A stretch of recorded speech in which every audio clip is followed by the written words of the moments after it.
कभी कभी इंसान के सामने अचानक ऐसी हालत आके खड़ी हो जाती है जहां उसका दिमाग जैसे काम करना बंद कर देता है और एक पल का लिया गया फैसला पूरी ज़िंदगी को अंधेरे में धकेल देता है। और आज की ये कहानी भी ठीक वैसी ही है, जहां एक परिवार, एक रिश्ता और एक भरोसा सब कुछ एक ही रात में टूट गया। ये मामला है दोस्तों उत्तर प्रदेश के गाज़ियाबाद ज़िले के क्रोनिका सिटी थाना क्षेत्र के बुध बाज़ार इलाके का।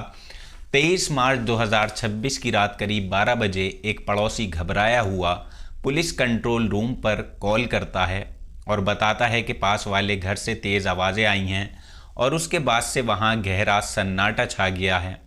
पुलिस फ़ौरन हरकत में आती है और करीब आधे घंटे में मौके पर पहुंचती है, जहां पड़ोसी इशारा करते हुए कहता है कि आवाज़ इसी घर से अंदर से आ रही थी।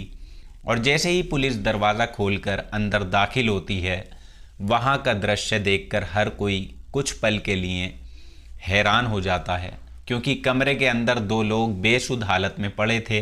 एक 36 साल की शबनम, दूसरा 32 साल का फ़हीम खान। दोनों एक ही घर के अलग अलग हिस्सों में थे और माहौल देखकर साफ लग रहा था कि यहाँ बहुत बड़ा हुआ है। कमरे में हर तरफ अजीब जो थी हालत थी, सामान बिखरा हुआ था।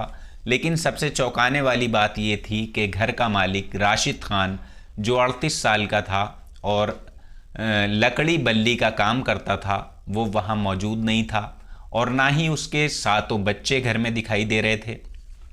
पुलिस फ़ौरन पूरे घर की जांच करती है, लेकिन कोई सीधा सुराग पुलिस को नहीं मिलता।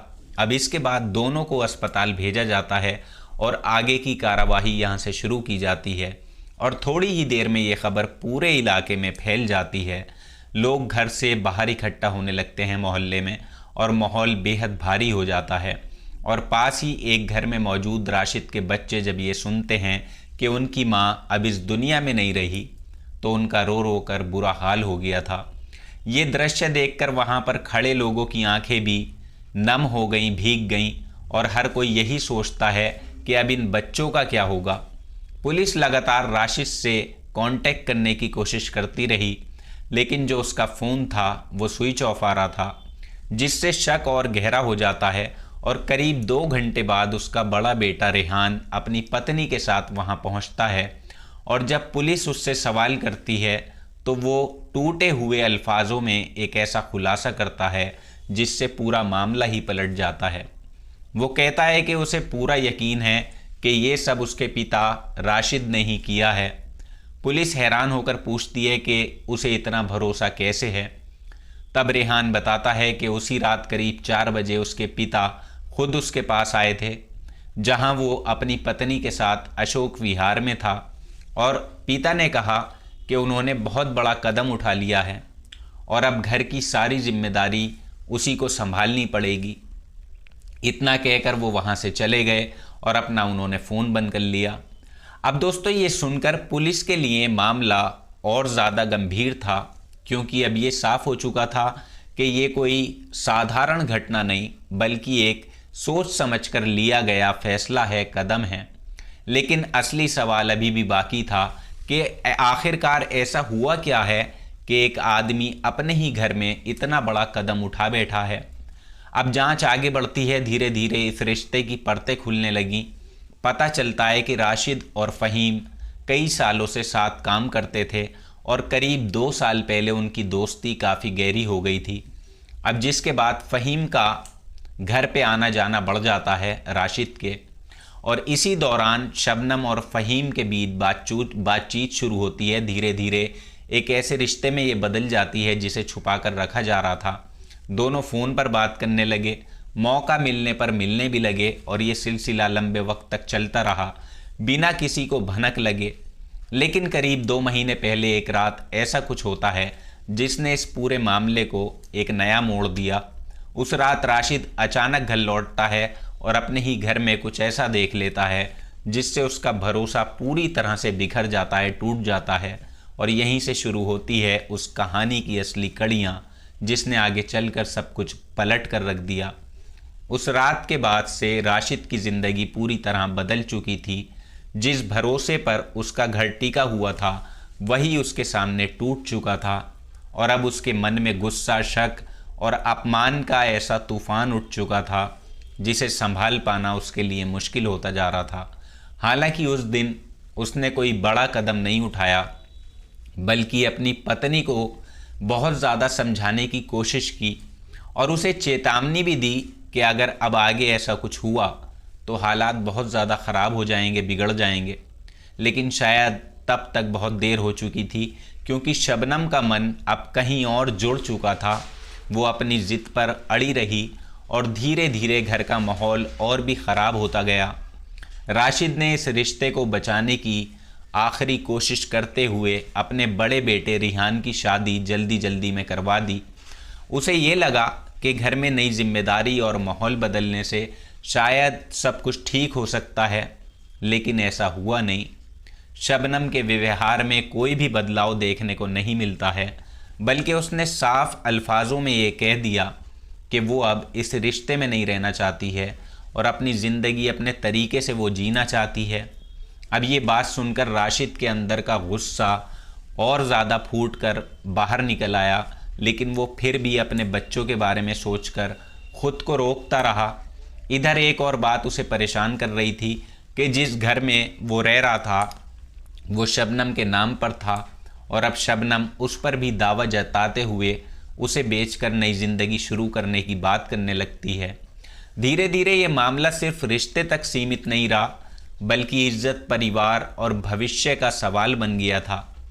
जब हर कोशिश नाकाम हो जाती है तो राशिद के अंदर एक ख़तरनाक सोच ने जगह बना ली। उसने मन ही मन ये तय कर लिया कि अब वो इस उलझन को हमेशा हमेशा के लिए ख़त्म कर देगा। वो जानता था कि उसके इस फैसले के बाद उसकी अपनी ज़िंदगी भी बदल जाएगी, लेकिन फिर भी उसने इसे अंजाम देने का मन बना लिया। और फिर वो दिन आता है, यानी 23 मार्च 2026। उस दिन उसका बड़ा बेटा रेहान अपनी पत्नी के साथ ससुराल चला गया। घर में सिर्फ राशिद, शबनम और बाकी छोटे बच्चे थे। इसी मौके को राशिद ने अपने प्लान के लिए सही समझा। उसने सबसे पहले अपने बच्चों को किसी बहाने से पड़ोस में भेजा ताकि घर में कोई रुकावट ना पैदा हो, और इसके बाद उसने अपने दोस्त फ़हीम को फ़ोन किया और कहा कि वो मेरे घर पर आ जाए जल्दी से और उसे कुछ ज़रूरी बात करनी है और साथ में खाना भी खाएंगे। फ़हीम भी बिना शक किए वहाँ आने के लिए तैयार हो जाता है, क्योंकि वो खुद भी शबनम से मिलने का इंतज़ार कर रहा था। अब शाम होते होते वो घर पहुँच जाता है और तीनों एक कमरे में बैठकर बात करने लगते हैं।